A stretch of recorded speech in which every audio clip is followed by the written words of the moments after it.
Mga ka-Republic, susubukan ng Barangay Ginebra na mag-bounce back pagkatapos ng masakit na pagkatalo noong Game 4. Ngunit hindi lang basta laro ang ating mapapanood ngayon. Sasakay ang rain or shine sa isang panalong naging emosyonal matapos ang mainit at pasabog na sagutan sa sideline ng kanilang coach na si Yeng Giao at ng Ginebra team governor na si Al Francis Chua.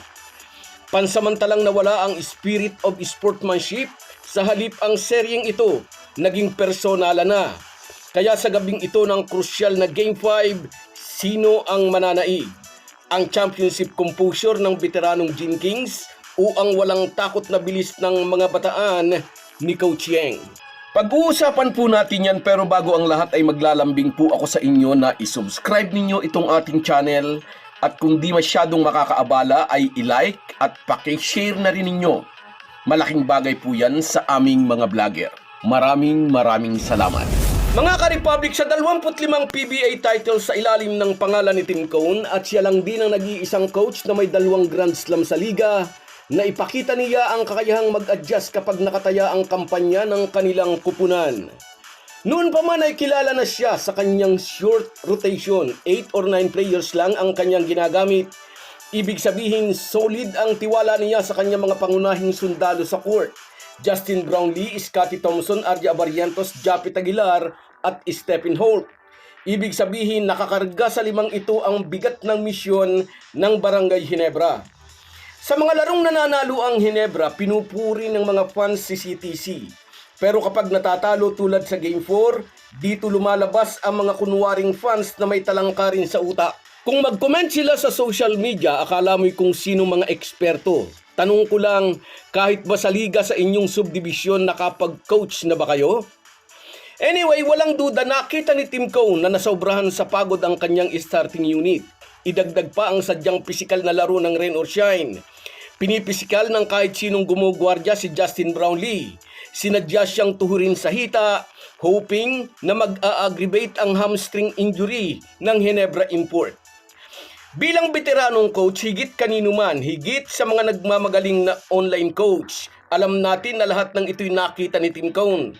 At bilang totoong eksperto sa kanyang larangan, alam niya kung ano at kung kailan gagawa ng mga kaukulang adjustment.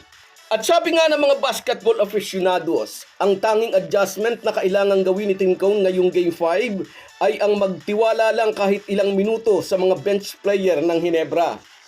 Kung maagang bubunutin si Isaac Go o Norbert Torres, mabibigyan nito ng ilang minutong pahinga si Japet Aguilar, pati na si Troy Rosario. Makapagpuprovide din ng quality minutes si Ralco para makapagpahinga naman si Justin Brownlee. At si Narj Pinto para kay Scottie Thompson o kaya'y para pahingahin si Arja Abarientos na pinahihirapan ng physical defense ni na Joshua David at Anton Asistio. May katawan din at tapang si Narj Pinto para tapatan ang pamimisikal ng rain or shine. Noong Game 4, naitabla ng Elasto Painters ang series. Sa post-game interview, sinabi ni Yeng Giao pakiramdam daw niya may advantage sila pag humaba ang best of 7 nila ng Ginebra. May 12 players ang ROS na pwede sa walang humpay na takbuhan sa loob ng 48 minutes. Sa palagay nyo ba hindi ito nakita ni Tim Cone? Alam ng Ginebra coach dihado ang kanyang team sa mabilis na takbuhan laban sa Elasto Painters. Ano ang dapat niyang gawin? Dapat nilang makontrol ang bola. Kailangan lang na mabilis na maitawid ang bola upang may sapat na oras para makapag-execute ng kanilang mga half-court plays. Kapag nagpo-full court press ang ROS, ang tunay na intensyon ay hindi para agawin ang bola, kundi numakaw ng 4 o 5 segundo para abalahin ang pagporma ng opensa. Kung magiging kalmado ang Gene Kings laban sa mga full court press ng ROS, mag-iiba ang diskarte ng mga batang players ni Yeng Giao. Ngunit kung makikita nilang apektado ang Gene Kings, lalo silang magiging agresibo. Aminado ang maraming Ginebra fans noong Game 4 ay na-check ng depensa ni na Joshua David at Anton Asistio ang opensa ni Arja Abarientos. At ngayong gabi, tiyak na iuutos ni Yeng Giao sa kanyang mga bataan na lalo pang pisikalin ng Ginebra point guard. Titingnan nila kung hanggang saan ang kayang itagal ng reigning Rookie of the Year. Na-check si RJ noong Game 4 pero asahan na pangungunahan niya ang pag-bounce back ng kanyang team. Sa tulong ng matitigas na screen ni Japit Aguilar at Isaac Go, makakaalpas si RJ sa trap ng ROS defense. Ang gabi ng Game 5 ay mas magiging mainit at pisikal, considering na personal nang nagkainitan ng ROS coach na si Yeng Yao at ang Ginebra team governor na si Al Francis Chua. Parihong mabigat ang paratang nila sa isa't isa. Akusa ni CYG, ini-intimidate ni Al Francis Chua ang mga game officials.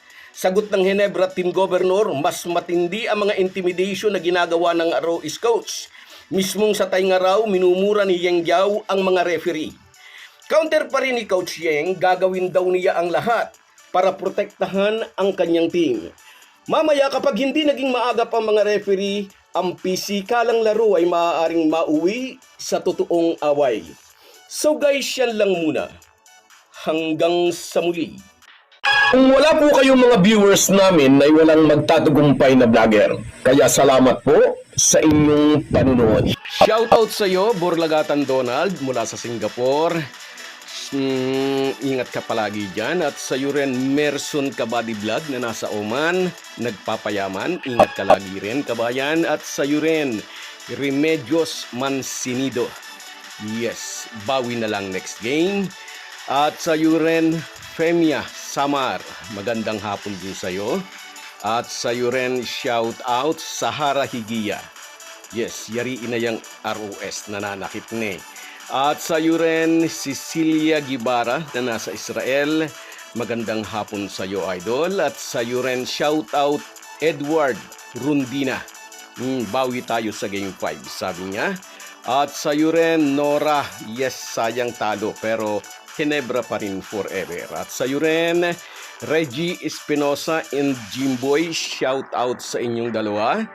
At sa iyo rin, Antonio Duyak, bakit nakialam nga naman? Siya lang ba ang may K? At sa iyo rin, Eduardo Tolentino, nagpapasikat si Belga. Salamat sa inyong lahat. Kahit gaano po tayo kabisi, ay huwag po nating kalimutan ang ating buhay espiritual. Lagi po tayong magpasalamat sa bawat araw na dagdag sa ating buhay.